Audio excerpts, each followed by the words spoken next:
வெளிப்படையாவே கேட்கிறேன்.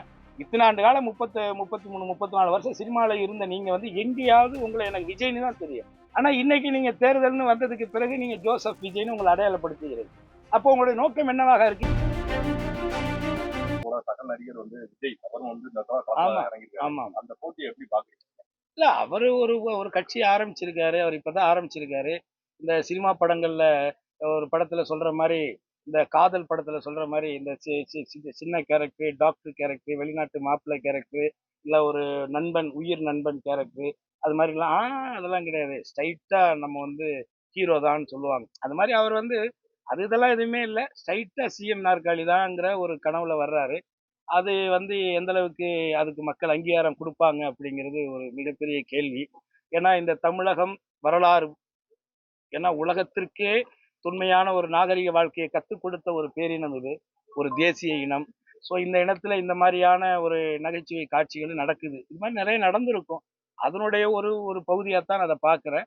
அவர் ஒரு நட்சத்திரம், ஒரு பெரிய நட்சத்திரமா இருக்கிறனால நிச்சயமாக மக்களிடத்துல அவருக்கு வந்து ஒரு அங்கீகாரம் இருக்கும். ஒரு நடிகரா புடிச்சிருக்கும். இப்ப என்னையே 100 பேருக்கு பிடிக்குதுன்னா, அவரை ஒரு 1000 பேருக்கு பிடிக்காமையா இருக்கும். அதுல ஒண்ணும் மாற்று கருத்து இல்ல. ஆனால் அந்த புகழை வைத்து இத்தனை ஆண்டு காலம் நீங்கள் இந்த தமிழகத்திற்கும், தமிழ் சார்ந்த மக்களுக்கும், தமிழுடைய பிரச்சனைகளுக்கும் எதற்கு நீங்க முன்னெடுத்து வந்தீங்க? எதற்கு களத்துல வந்து நின்னீங்க? அட்டெண்டன்ஸ் நான் போட்டேங்கிறது மட்டுமே இங்க வந்து சரியா வராது. நீ 100% அட்டெண்டன்ஸ் போட்டீங்களா?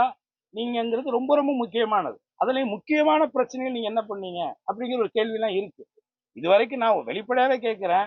இத்தனை ஆண்டு காலம் 33, 34 வருஷம் சினிமாவில் இருந்த நீங்க வந்து எங்கேயாவது உங்களை எனக்கு விஜய்னு தான் தெரியும்.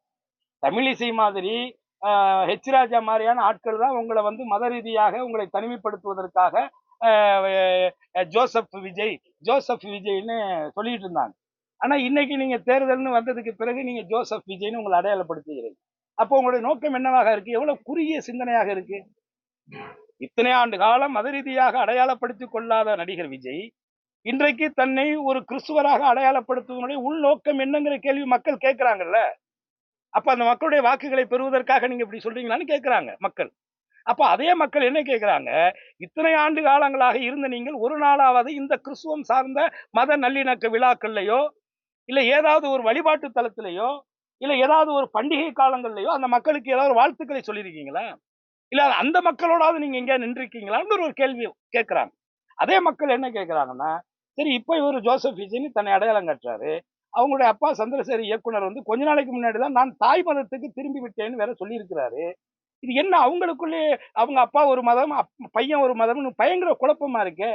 அப்ப பாஜக செய்யக்கூடிய மத அரசியலை விட மோசமான அரசியலாக இது இருக்குதே அப்படிங்கிற கேள்வியை மக்கள் கேட்கிறாங்க. அந்த மக்களுக்கு நான் பதில் சொல்ல முடியாது. அவர் சார்பா அவர் தான் பதில் சொல்லணும். அவர் தான் அதுக்கு பதில் சொல்லணும். முதல்வரும் போயிருக்காரு, அதே டயத்துல விஜயும் போயிருக்காரு அடுத்த நாள். ஆனா முதல்வரை காட்டிலும் விஜய்க்கு வந்து அதிகமான கூட்டம் ஏற்பட்டதா நிறைய செய்தித்தாள் எல்லாம் போட்டிருக்காங்க. அது மட்டும் இல்ல குளத்தூர் பிரச்சாரத்துக்கு போகும்போது ஆம்புலன்ஸ் உள்ள விட்டாங்க, இடையூறு பண்ணாங்க, வந்து பிரச்சாரம் நடைபெறாம இடையூறு பண்ணாங்க. விஜய் அதனால போயிட்டோம்னு சொல்றாங்க. ஒரு குற்றச்சாட்டு. கூட்டம் குறைவு கம்மி. அதை எப்படி பாக்குறீங்க? அதாவதுங்க, பலாப்பழம் வச்சீங்கன்னா ஈ மொக்கத்தான் செய்யும். பலாப்பழத்தை ரோட்ல வச்சீங்கன்னா ஈ மொக்கத்தான் செய்யும். அதே நீங்க ஒரு கண்ணாடி கூண்டுக்குள்ள வச்சீங்கன்னா ஈ வெளியில தான் நிற்கும். புரியுதுங்களா? ஒரு நடிகர்னா வேடிக்கை பார்க்க 4 பேர் வரத்தான் செய்வோம்.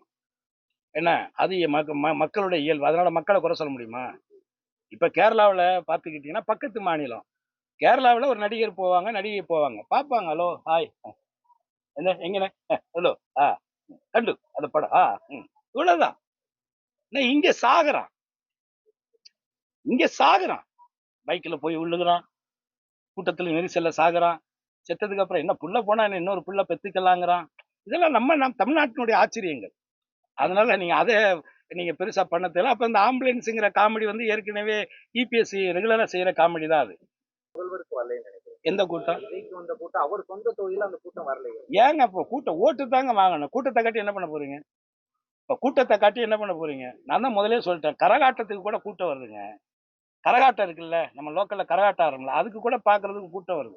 அப்ப அந்த கரகாட்டத்துல ஃபேமஸா இருக்கக்கூடிய நடனம் ஆடக்கூடிய அந்த பெண்களை பார்க்க இவ்வளவு கூட்டம் வரும்போது, அதே இடத்துல நீங்க சொல்ற ஒரு நடிகை, நல்ல நல்ல உச்சத்துல இருக்கக்கூடிய நடிகை வந்து அதே கரகாட்டத்தை வந்து அங்க ஆடுனாங்கன்னா அதுக்கு எவ்வளவு கூட்டம் வரும்? அப்ப நீங்க பாரம்பரியமா இத்தனை வருஷமா ஆடிக்கிட்டு இருக்கு இந்த நாட்டிய நடன பெண்மணியை பார்க்க வந்த கூட்டத்தை விட நடிகை வந்தவொடனே இவ்வளவு பெரிய கூட்டம் வந்துருச்சே அப்படின்னு மிகைப்பா பேசினா இதுல என்ன, இது என்ன இது? அதெல்லாம் பொருந்தம் இல்லைங்க. நடிகைன்னா பார்க்க கூட்டம் வரத்தான் செய்யும். அது ஓட்டாக மாறுதாங்கிறதா இங்க முக்கியமான கேள்வி. விஜய் வந்துட்டு சொல்லியிருக்காரு வந்து திமுக ஆட்சியில இருக்கவங்க மேல வழக்கு இருக்கு, நான் இருக்கிற கேண்டிடேட் மேல எந்த ஒரு வழக்கும் இல்லை அப்படின்ற மாதிரி சொல்லியிருக்காரு. அவர் மேலே வழக்கு இருக்கு, அவர் மேலே வருமான வரி கட்டாத வழக்கு இருக்கு. அதை பத்தி பேசுறதுக்கு அதுக்கு ஒரு தகுதி வேணும். உங்க மேல நீங்க வழக்கு வச்சுக்கிட்டு அவங்களுக்கு இருக்கு இவங்களுக்கு இருக்கு இதெல்லாம் பேச்சு கிடையாது. நீங்க என்ன நீங்க நினைக்கிறீங்க? நீங்க என்ன அரசியலை மையப்படுத்த நினைக்கிறீங்க? சும்மா திமுக குறை சொல்லிட்டு நீங்க ஆளாகலான்னு பாக்குறீங்களா? இது ஒரு அரசியல்? அது இதெல்லாம் ஒரு மட்டமான அரசியலுங்க. வந்து இப்ப நேத்து அன்னைக்கு வந்து முதலமைச்சர் ஒரு 4 வருஷம் கும்பிட்டு விழுந்து முதலமைச்சரானவர் வந்து இங்க வாக்கு சேகரிக்க வர்றாரு. வேணா ஆம்புலன்ஸை உள்ள வர்றாங்க, உள்ள விட்டு இதை பண்றாங்க. அடிபட்டவனை தூக்குறதுக்கு ஆம்புலன்ஸ் போகத்தானே செய்யும். என்ன மட்டமான அரசியல்? சும்மா ஒரு எதிர்கட்சி குறை சொல்லுங்க, நியாயமா ஆதாரமா கரெக்டா ப்ராப்பரா சொல்லுங்க ஒரு விஷயத்த. நீங்க திட்டமிட்டு பாருங்க. கரூர்ல இருந்து இவங்க ஷூட்டிங் எடுக்கிறதுக்கு டிராமா பண்ணி கடைசி அத்தனை பேரை சாகடிச்சிட்டு தொடர்ச்சியா செய்யற ஒவ்வொரு காரியத்துக்கு வந்து சும்மா அரசாங்கத்தை குறை சொல்லி டிஎம்கே குறை சொல்றது, முதலமைச்சரை குறை சொல்றது தப்புன்னா நானே சொல்லுவாங்க. இதுல என்னங்க இருக்கு? நம்ம என்ன இதை வச்சு பொழப்பு நடத்துறதுக்காக வந்திருக்கோம்? அதெல்லாம் ஒரு மட்டமான அரசியல் தம்பி, அதை விட்டுங்க. ஆமா, புரியல. நிச்சயமா சொல்லுவேன். இந்த ஆட்சி நிச்சயமாக சிறப்பாக நடக்கும். கடந்த 5 ஆண்டுகளுடைய சிறப்பான ஆட்சியினுடைய வெளிப்பாடு குறிப்பா பெண்களிடத்தில் ஏற்பட்டிருக்கக்கூடிய ஒரு நம்பிக்கை, அது வந்து தொடரும் பட்சத்துல, இந்த 5 ஆண்டுகள் தொடரும் பட்சத்துல அடுத்ததாக அந்த மக்களுக்கு சேவை செய்யறோம், மக்களுக்கான திட்டங்களை செயல்படுத்துறோம். அப்படி இருக்கும் பொழுது அது மக்கள் திருப்தி அடையும் பொழுது அந்த அரசு திராவிட முன்னேற்ற கழகங்களுடைய ஆட்சி தொடர்றதுல என்ன இது இருக்கு? சந்திரசேகர் பையன் டைரக்டர் பையன் நடிகனா வரமுட்டுறதுக்கு தகுதி இருக்கும் பொழுது தளபதியாருடைய பையன் அடுத்து அரசியலுக்கு வர்றதுல என்ன தடை இருக்க போகுது? கருணாசுங்கிற நடிகருடைய பையன் டைரக்டராகவும் நடிகனாகவும் இந்த சினிமாவுக்குள்ள வரும் பொழுது ஏன் கருணாசுடைய பையனுடைய பையன் வரக்கூடாதுன்னு ஏதாவது நியதி இருக்கா? இது இருக்கா? சட்டம் இருக்கா? ஒண்ணுமே இல்லையே. அது அவங்களுடைய திறமை. காலேஜ் எல்லாரும் வச்சிருக்கிறாங்க. எல்லா காலேஜ்லயுமே அதிகமா மாணவர்கள் போய் சேர்றாங்க. தகுதி வாய்ந்த கல்லூரியில தான் போய் சேர்றாங்க. அதை நம்ம முழுமையா பார்க்கணும்ல. அது வந்து முழுக்க திறன், நிர்வாகத்திறன், அவங்களுடைய பொது அறிவு, அந்த அரசியல் அனுபவம், இப்படித்தான் பார்க்கணும். அப்படி பார்த்தீங்கன்னா விஜயை விட அரசியல் அனுபவம் உள்ளவன் நான் தாங்க. விஜயை விட அரசியல் அனுபவம் உள்ளவன் நான் தான். நீங்க என்ன தேர்தலே போட்டியே போடல. நான் ஏற்கனவே போட்டி ஜெயிச்சு 5 வருஷம் மக்களுக்கான சேவையை நான் பண்ணிருக்கேன். அதனால நீங்க ஹீரோவா இருக்கிறதுனால நீங்க காமெடியன்னா ரியல் ஹீரோ. அதை முதல்ல நீங்க புரிஞ்சுக்கோங்க. நன்றி. அவர் ஏன் போடுறாரு? நான் தான் ஹீரோ, சிங்கிள், ஒன்லி சிவகங்கை. நானே இவ்வளவு கான்பிடண்டா இருக்கும் பொழுது நீங்க தான் ரொம்ப பெரிய ஆளாச்சே. எதுக்கு அப்புறம் 2 இடத்துல? ஒருவேளை இங்க போனா அங்கேயா? 2மே போயிடும். அப்பதான் தெரியும் உங்களுக்கு.